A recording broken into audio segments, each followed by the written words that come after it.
And I tried hard to be proud of my service, but all I could feel was shame.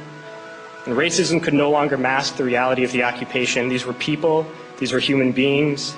I've since been plagued by guilt anytime I see an elderly man, like the one who couldn't walk, who we rolled onto a stretcher and told the Iraqi police to take him away. I feel guilt anytime I see a mother with her children, like the one who cried hysterically and screamed that we are worse than Saddam as we forced her from her home. I feel guilt anytime I see a young girl, like the one I grabbed by the arm and dragged into the street. We were told we were fighting terrorists. The real terrorist was me, and the real terrorism is this occupation.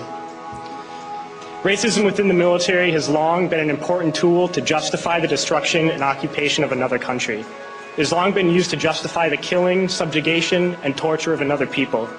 Racism is a vital weapon employed by this government. It is a more important weapon than a rifle, a tank, a bomber, or a battleship. It is more destructive than an artillery shell, or a bunker buster, or a Tomahawk missile. While all those weapons are created and owned by this government, they are harmless without people willing to use them. Those who send us to war do not have to pull a trigger or lob a mortar round. They do not have to fight the war, they merely have to sell the war. They need a public who is willing to send their soldiers into harm's way. They need soldiers who are willing to kill and be killed without question. They can spend millions on a single bomb, but that bomb only becomes a weapon when the ranks of the military are willing to follow orders to use it. They can send every last soldier anywhere on earth, but there will only be a war if soldiers are willing to fight. And the ruling class, the billionaires who profit from human suffering, care only about expanding their wealth, controlling the world economy. Understand that their power lies only in their ability to convince us that war, oppression, and exploitation is in our interest. They understand that their wealth is dependent on their ability to convince the working class to die to control the market of another country. And convincing us to kill and die is based on their ability to make us think that we are somehow superior.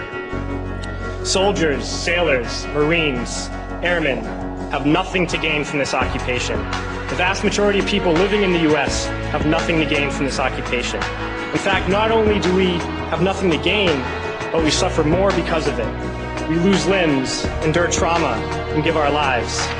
Our families have to watch flag-draped coffins lowered into the earth. Millions in this country without health care, jobs, or access to education must watch this government squander over $450 million a day on this occupation.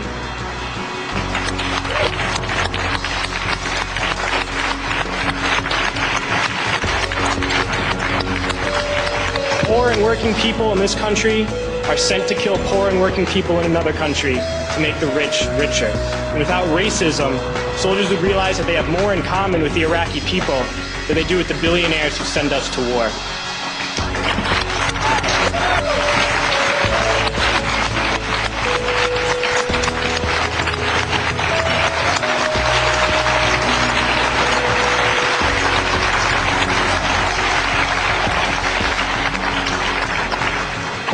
I threw families onto the street in Iraq, only to come home and find families thrown onto the street in this country, in this tragic and unnecessary foreclosure crisis. We need to wake up and realize that our real enemies are not in some distant land. They're not people whose names we don't know and cultures we don't understand. The enemy is people we know very well and people we can identify.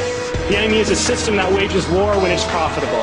The enemy is the CEOs who lay us off from our jobs when it's profitable. It's the insurance companies who deny us health care when it's profitable. It's the banks who take away our homes when it's profitable. Our enemy is not 5,000 miles away. They are right here at home. If we organize and fight with our sisters and brothers, we can stop this war, we can stop this government, and we can create a better world.